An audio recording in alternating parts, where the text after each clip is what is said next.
Hello friends, कैसे हैं आप लोग। आशा करता हूं कि आप अच्छे होंगे और आप लोगों की पढ़ाई अच्छे ढंग से चल रही होंगी। आज हम क्लास 10th के NCERT वाले गणित को शुरू करेंगे, यानी प्रश्नावली 1.1 से।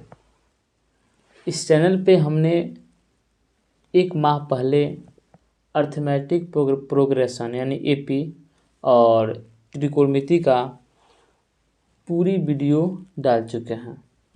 आप अगर चाहेंगे त्रिकोणमिति पढ़ना या AP पढ़ना तो आप जाकर वहां से पढ़ सकते हैं।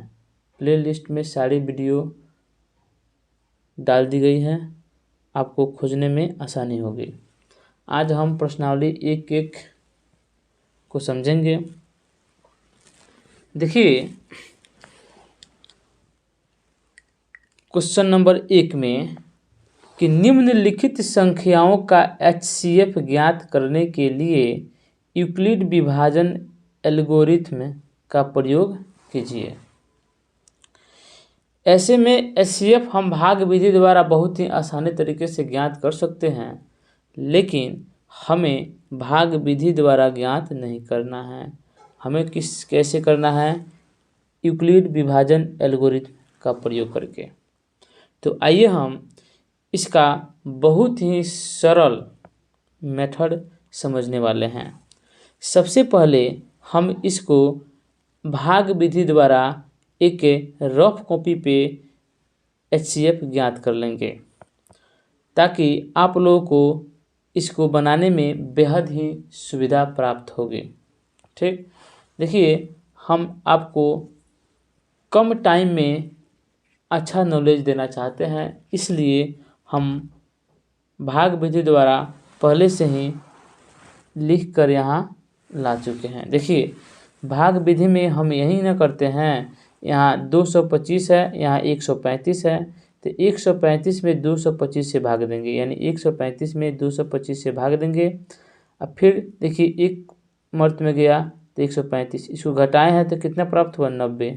फिर उसी 90 से इस 135 वाले में भाग देंगे। ये भी क्या गया? एक मर्त में गया, यहाँ हो गया 90।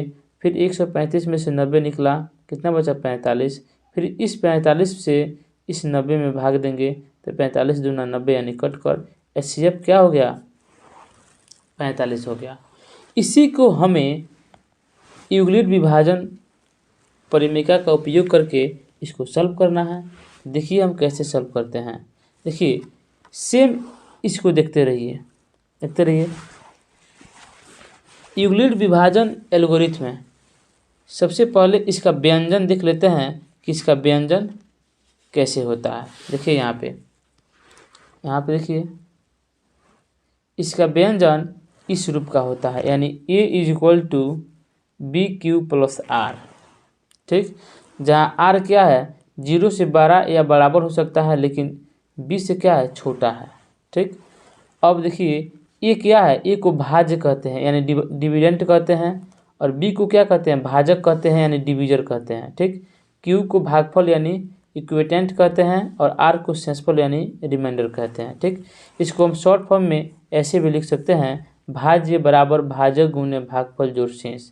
इसको आप याद रखिएगा कि भाज्य बराबर भाजक गुणे भागफल जोड़ शेष। ठीक, इसी का प्रयोग करके हम इसको पढ़ेंगे। इसको क्या कहते हैं? भाज्य कहते हैं। इसको क्या कहते हैं? इसको कहते हैं भाज्य। इसको क्या कहते हैं? भाजक। इसको क्या कहते हैं? भागफल। इसको क्या कहते हैं? यहाँ शेष रहता तो इसको क्या कहते हैं? शेष कहते हैं। ठीक, यानी भाग में होता है, तो HCF ज्ञात किए हैं, यहाँ इस शेष है तो इसको क्या कहते हैं? इसको शेष लिख देंगे। ठीक, अब देखिए, इसी का प्रयोग करना है, यानी भाज्य बराबर भाजक गुणे भागफल जोड़ शेष। देखिए, तो इसमें भाज्य क्या है? 225 है, तो यानी यहाँ लिखेंगे 225, यानी इसको लिखे हैं, तो 225 बराबर क्या लिख सकते हैं? भाज्य बराबर भाजक। इसमें भाजक क्या है? 135 है, तो 135 भाज्य बराबर भाजक गुने भागफल क्या है 1 है, शेष क्या है 90 है। ठीक, अब फिर हम किसको ज्ञात करेंगे 135 को फिर यहाँ लिखेंगे 135। अब इसको हम क्या लिख सकते हैं, जब तक यहाँ शेष में 0 नहीं आ जाए तब तक हम हमेशा जो इस भाजक को भाज्य बना कर उसको शेषफल लाने का प्रयास करेंगे। जैसे में देखिए 135 को क्या लिख सकते हैं, 135 को हम क्या लिख सकते हैं, तो 90, यहाँ क्या है देखिए यहाँ पे 1 है ना, देखिए आपको यहाँ 90 है या 1 है, तो 90 गुने 1 लिख देंगे, जोड़ में क्या लिख देंगे इस 45 को लिख देंगे यानी +45। ठीक, अब फिर ये 90 कहाँ आ जाएगा, यहाँ पे आ जाएगा, क्योंकि यहाँ 0 नहीं आया। जब यहाँ 0 आ जाएगा हमारा काम खत्म हो जाएगा। ठीक, फिर देखिए यहाँ 90 हो गया। अब इस 90 को क्या लिख सकते हैं, बोलिए इस 90 को क्या लिख सकते हैं, यहाँ देखिए 45 गुने 2 + 0, 45 गुने 2 + 0। यहाँ देखिए हमारा शेषफल 0 हो गया कि नहीं यहाँ। अब यहाँ से हम अपना काम बंद कर देंगे और डायरेक्ट क्या लिख देंगे HCF = क्या 45, यानी ये 45 से कटा हुआ है ना, यही हमारा आंसर हो जाएगा। यानी इस 45 को हम HCF = 45 यानी 45 लिख देंगे, यही हमारा आंसर हो गया। इसी को तो हम क्या कहते हैं यूक्लिड विभाजन एल्गोरिथम। ठीक, ये बहुत ही सिंपल है। हम अलग पेपर पे भाग विधि द्वारा HCF ज्ञात कर लेंगे और उसी को कन्वर्ट कर देंगे हम यूक्लिड विभाजन एल्गोरिथम द्वारा। ठीक, ताकि हमको बेहद ही आसान होगा। अब आइए हम क्वेश्चन नंबर 2 को देखते हैं कि क्वेश्चन नंबर 2 क्या कहता है। देखिए इसमें सबसे बड़ा क्या है 38,220। इसको हम क्या लिख सकते हैं, यहाँ भाज्य के रूप में लिख सकते हैं। तो भाज्य बराबर क्या होगा, यानी 38 22 0 = क्या लिखेंगे भाजक। भाजक क्या है, ये है 196 गुने भागफल। भागफल क्या है 195, तो 195 लिख दिए। शेषफल में क्या हो जाएगा 0, तो 0 लिख दिए। देखिए यहाँ एक ही बार में हमारा शेषफल 0 हो गया, तो हमें कहीं आगे जाने की ज़रूरत नहीं है। हम सीधे लिख देंगे चूँकि HCF = क्या होगा 196 आंसर। देखिए हम इसको भाग विधि द्वारा भी HCF निकाले हैं, जहाँ HCF बराबर क्या है 196 हम लिख दिए। ठीक, देखिए हमें एग्ज़ाम में अगर इसका प्रयोग करना हो तो हम क्या करेंगे, यदि यह क्वेश्चन 2 नंबर या 3 नंबर या 5 नंबर में पूछता है तब हम यूक्लिड विभाजन एल्गोरिथम का प्रयोग करेंगे। अगर दिया रहेगा तब वहाँ दिया रहेगा कि यूक्लिड विभाजन एल्गोरिथम का प्रयोग करें, तभी हम करेंगे। अगर इसको 1 नंबर में पूछ देगा तो हम इसका प्रयोग न करके हम डायरेक्ट इसका प्रयोग करेंगे, क्योंकि 1 नंबरिया क्वेश्चन में सिर्फ हमें टिक आउट करना होता है।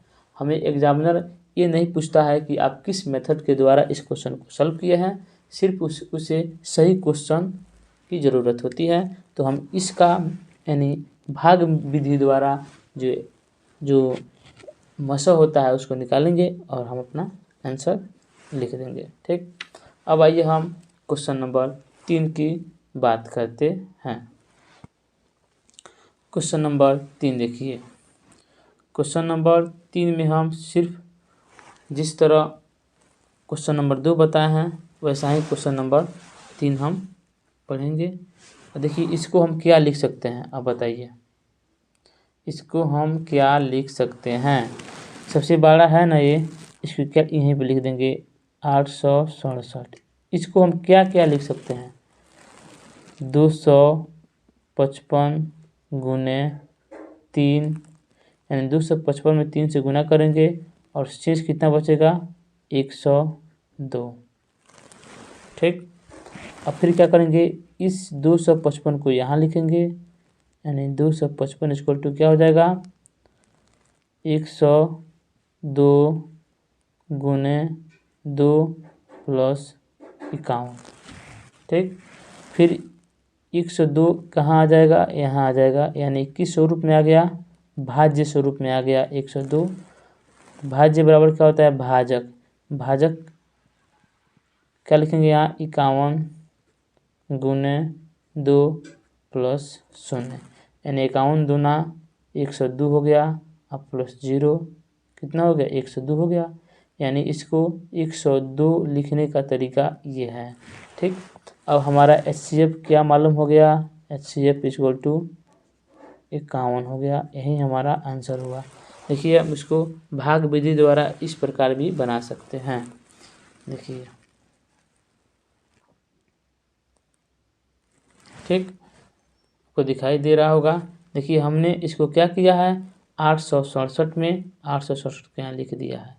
255 गुने 3 प्लस 102, 255 गुने 3 प्लस 102। ठीक, फिर देखिए इस 255 को हमने यहाँ भाजक माना है, फिर यहाँ भाज्य हो जाएगा, तो यानी भाज्य बराबर, फिर 255 को यहाँ लिख दिए और फिर इसमें 102 से भाग दिए हैं, तो 2 टाइम्स में गया और 204 यानी घटेगा तो क्या होगा, 51 प्राप्त हो जाएगा।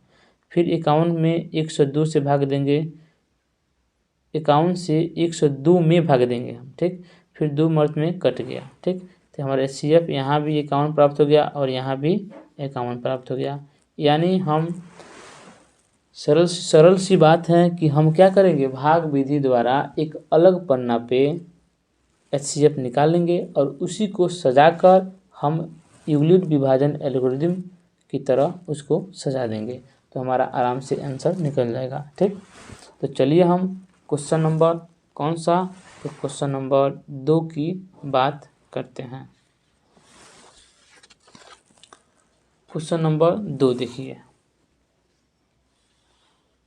क्वेश्चन नंबर 2 आपको दिखाई दे रहा होगा। देखिए 2 है ना, क्वेश्चन नंबर 2। ठीक,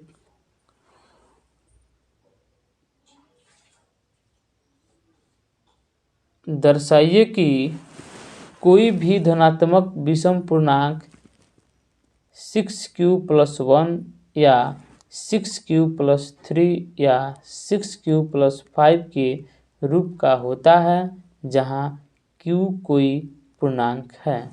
बेहद ही सिंपल, बहुत ही आसान ये क्वेश्चन है।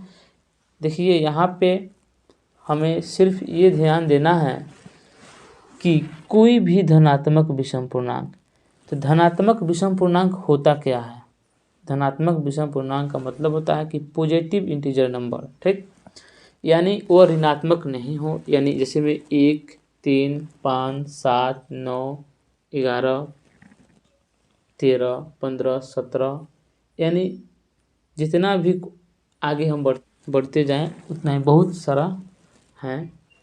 हमें उनसे कोई मतलब नहीं है, हमें सिर्फ ये निकालना है कि जितने भी धनात्मक विषम पूर्णांक होते हैं वे सभी 6q+1, 6q+3 या 6q+5 के रूप के होते हैं कि नहीं।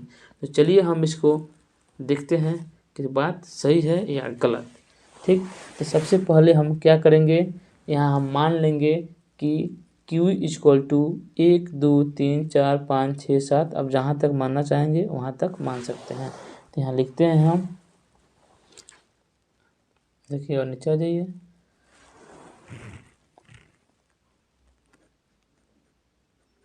माना कि q = 1, 2, 3, 4, 5, 6, जितना भी हम आगे बढ़ जाएं। ठीक, अब क्या करेंगे, ज्ञात क्या करना है, 6q+1, यहाँ लिख लेंगे 6q+1, 6q+3, 6q+5, यानी हमें इतना ही ज्ञात करना है। इसी को ज्ञात करना है कि यदि हम इस q के इस पूरे मान को इस q के जगह पर रखें तो क्या सच में हमें धनात्मक विषम पूर्णांक प्राप्त हो रहे हैं। ठीक, हमें इसी को दर्शाना है। ठीक, देखिए यहाँ पे हम क्या करेंगे, सबसे पहले 1 लेते हैं, यानी 6 गुने 1 + 1। ठीक, यहाँ देखिए 6 गुने 1 प्लस 3। अब क्या कर देंगे, इस 6 को यहाँ लिखेंगे, क्यू की जगह पर 1 लिखेंगे, गुने में 1 और प्लस 5 यानी 5। ठीक, अब 2 रखेंगे सभी में। अब सभी में 2 रख कर देखेंगे कि क्या सच में हमें धनात्मक विषम पूर्णांक प्राप्त हो रहे हैं या नहीं। ठीक, 2 रख लिए। अब सभी में 3 रखेंगे। ऐसे हम रखते जाएंगे, जहाँ तक रखेंगे ये कोई कमी नहीं है। आप इन्फिनाइट तक रख सकते हैं, लेकिन उतना मेरे पास टाइम नहीं है कि हम इनफाइनाइट तक रख कर देखें। ठीक, इतना आप लिख लिए। अब देखिए 6 यानी 6 में जब 1 से गुना करेंगे तो 6 1 7 हो गया। 6 दूना 12 1 13 हो गया। 6 त्रिक 18 1 19 हो गया। 6 चौका 24 1 25 हो गया। ठीक, फिर देखिए 6 एकम 6 और 3 9 हो गया। 6 दूना 12 3 15 हो गया। 6 त्रिक 18 3 21 हो गया। 6 चौका 24 24 3 27 हो गया। ठीक, फिर यहाँ देखिए 6 एकम 6 हो गया। 6 5 11 हो गया। 6 दूना 12 5 17 हो गया। 6 त्रिक 18 18 5 18 5 23 हो गया। 6 चौका 24 और 24 5 29 हो गया। ठीक, अब बताइए 7 13 19 25 9 15 21 27 11 17 23 29 क्या ये सम संख्या है? नहीं, ये सब क्या है, विषम संख्या है। अब विषम में भी क्या है, ये धनात्मक विषम पूर्णांक है सब। तो हमें मालूम चल गया कि कोई भी धनात्मक विषम पूर्णांक 6q + 1 6q + 3 6q + 5 के रूप का होता है। और हम क्या लिख देंगे, अब हम लिख देंगे यहाँ पे कि अतः कोई भी धनात्मक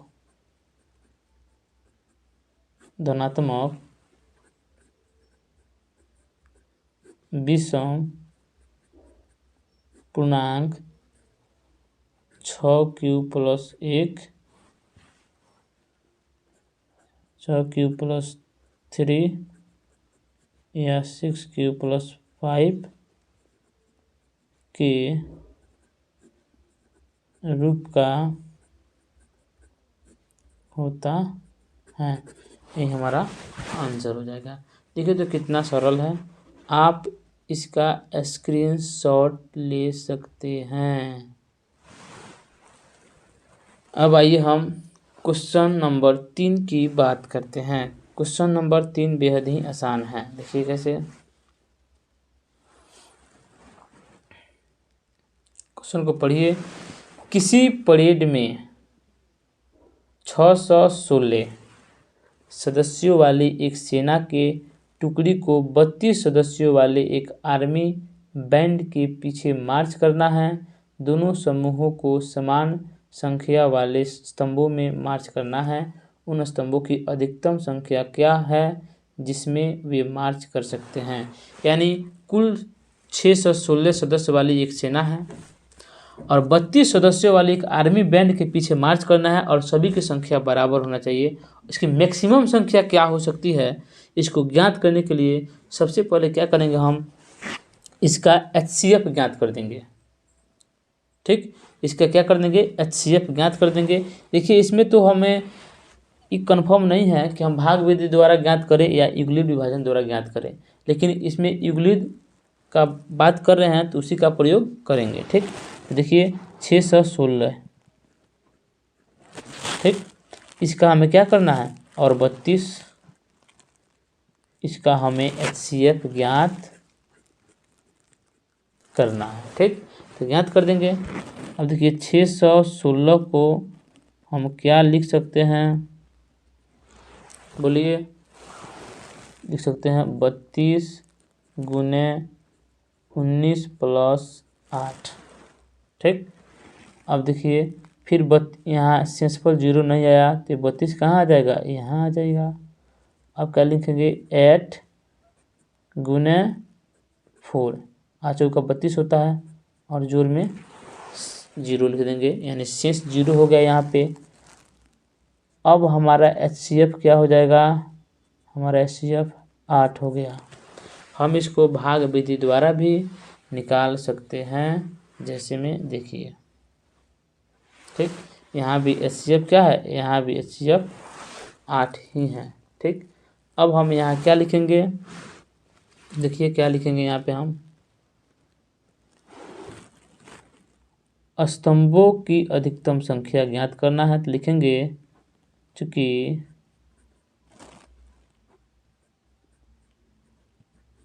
स्तंभों की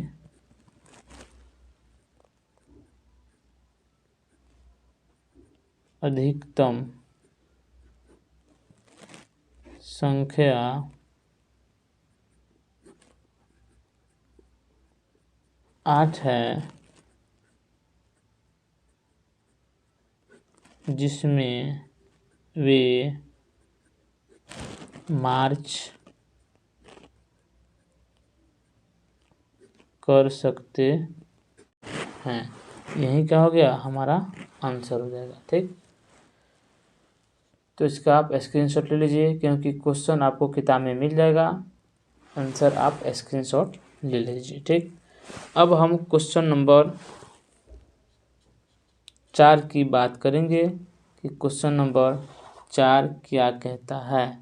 देखिए क्वेश्चन नंबर 4 सेम वैसा ही है जैसा हम क्वेश्चन नंबर कौन सा 2 पढ़े हैं। ठीक, इसमें बोल रहा है, आप ध्यान से पढ़िए, अगर आपके पास किताब है तो आप किताब को पास में रख कर बैठिएगा ताकि आपको बेहतर समझ में आएगा। ठीक, देखिए यहाँ पे यूक्लिड विभाजन प्रमेय का प्रयोग करके दर्शाइए कि किसी धनात्मक पूर्णांक का वर्ग किसी पूर्णांक m के लिए 3m या 3m+1 के रूप का होता है।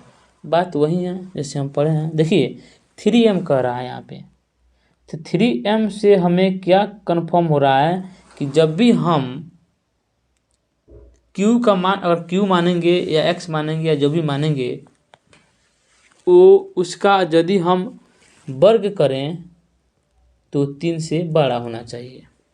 तो 2 का वर्ग करेंगे तो क्या 3 से बड़ा होगा, हाँ होगा, 4 होगा, तो 3 से जो बड़ा है। लेकिन यदि हम 1 लेंगे तो 1 का स्क्वायर 1 होता है, तो 3 से बड़ा नहीं है। इसलिए हम यहाँ सबसे पहले मानेंगे कि माना कि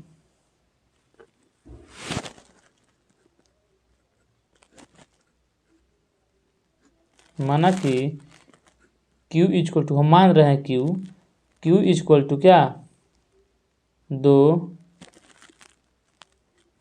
3 4 5, अब जहाँ तक मानेंगे वहाँ तक इसको मान सकते हैं। ठीक, अब आइए हम इसको ज्ञात करते हैं। देखिए ये 2 हो गया, यहाँ का कर दीजिए 2 लिख दीजिए और 2 का स्क्वायर कर दीजिए, 4 हो गया। अब बताइए 4 को हम क्या लिख सकते हैं जी, ये बोल रहा है कि 3m या 3m+1 के रूप का होता है कि नहीं, इसी को दर्शाना है। देखिए तो हम इसको ऐसे लिख सकते हैं, 3 गुने 1 + 1, यहाँ 3 हो गया यानी 3 हो गया, 1 की जगह पर क्या हो गया m हो गया, अब +1। देखिए तो इसको ये क्या हो गया 3m+1 हो गया, यानी m इक्वल टू क्या हो गया यहाँ पे, तो यहाँ लिखिए जहाँ m इक्वल टू 1 है। ठीक, वैसा ही देखिए यहाँ पे 3 की बात करते हैं, 3 का स्क्वायर क्या होता है 9 होता है। इसको हम क्या लिख सकते हैं बताइए, 3 गुने 3 जोड़ में प्लस में 0 लिख दिए। ठीक, अब देखिए ये किस रूप का हो गया जी, 3 हो गया, यहाँ m कर दीजिए, 0 है तो इसका कोई वैल्यू यहाँ पे नहीं है। क्या हो गया, जहाँ m बराबर क्या है 3 है, 3 है कि नहीं है। अब फिर आगे आइए, उसके बाद 4 माने हैं तो 4 का स्क्वायर कीजिए 16 होता है। इसको क्या लिख सकते हैं 3 गुने क्या लिख सकते हैं 5, यानी 5 3 15 प्लस 1, 5 3 15 1 16। ठीक, ये भी किस रूप का है 3m + 1, जहाँ m बराबर क्या है 5। ठीक, उसी प्रकार हम 5 लेंगे। चलिए एक और बता देते हैं, 5 का स्क्वायर करके 25 होता है ना। इसको क्या लिख सकते हैं +1। ये भी किस रूप का है 3m + 1 का, जहाँ m यहाँ है ना, यहाँ 8 है, यानी m जहाँ m = क्या है 8 है। ठीक, तो इससे क्या हो गया, ज्ञात हो गया कि नहीं, कि जितना भी स्क्वायर लिए हैं हम, क्या 2 3 4 5 जितना भी लिए हैं वो क्या हो गया, सबका स्क्वायर किए हैं। और सबका स्क्वायर करने के बाद 3m + 1 3m 3m + 1 3m + 1, यानी 3m या 3m+ के रूप का हो जा रहा है। तो हमें कंफर्म हो गया। अब क्या करेंगे, यहाँ पे लिखेंगे कि अतः, इसको जरूर लिखेंगे, अतः किसी भी धनात्मक पूर्णांक का वर्ग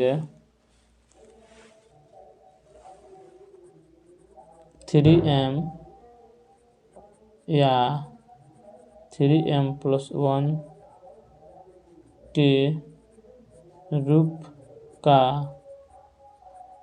होता है। ये हमारा आंसर है। ठीक, अब हम क्वेश्चन नंबर 5 की बात करते हैं। क्वेश्चन नंबर 5 सेम वैसा ही है जैसे क्वेश्चन नंबर 4 पढ़े हैं। ठीक, देखिए, यूक्लिड विभाजन परिमेयता का प्रयोग करके दर्शाइए कि किसी धनात्मक पूर्णांक का घन पूछा है। यहाँ पे इसके पहले वर्ग पूछा था, अब घन पूछा है कि अगर प्रत्येक का घन किया जाए तो क्या इसका रूप ऐसे ऐसे हो सकता है कि नहीं हो सकता है। तो चलिए ये भी हम ज्ञात कर लेते हैं। यहाँ पे यहाँ लिखेंगे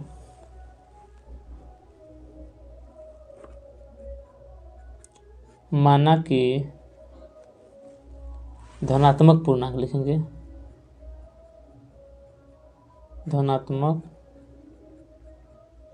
पूर्णांक q = क्या लिखेंगे 3 4 5 6।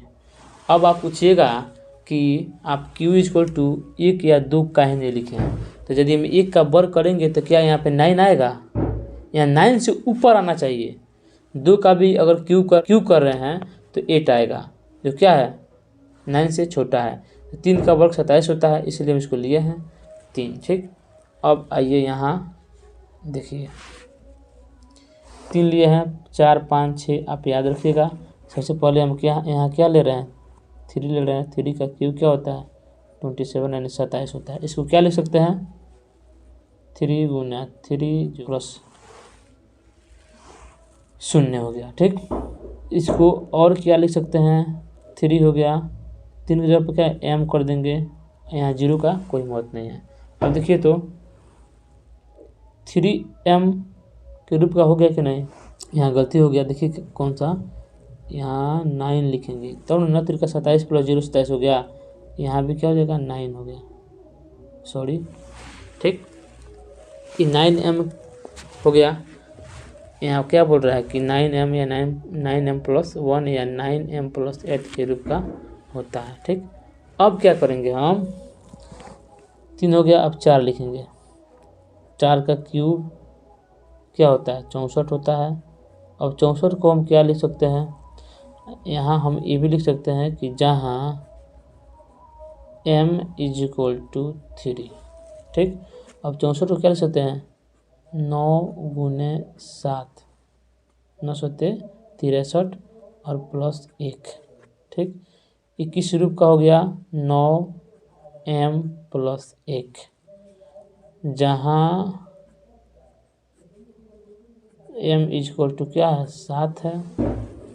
फिर आगे आइए, 5 का क्यूब करेंगे तो क्या हो जाएगा, 125 हो जाएगा।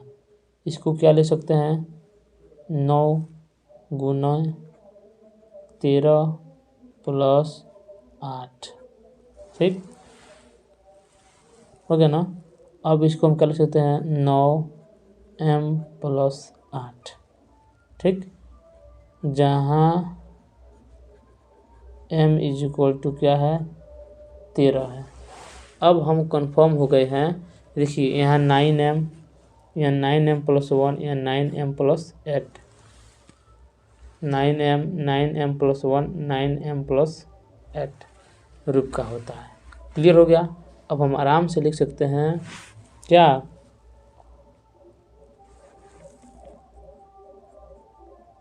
अतः किसी भी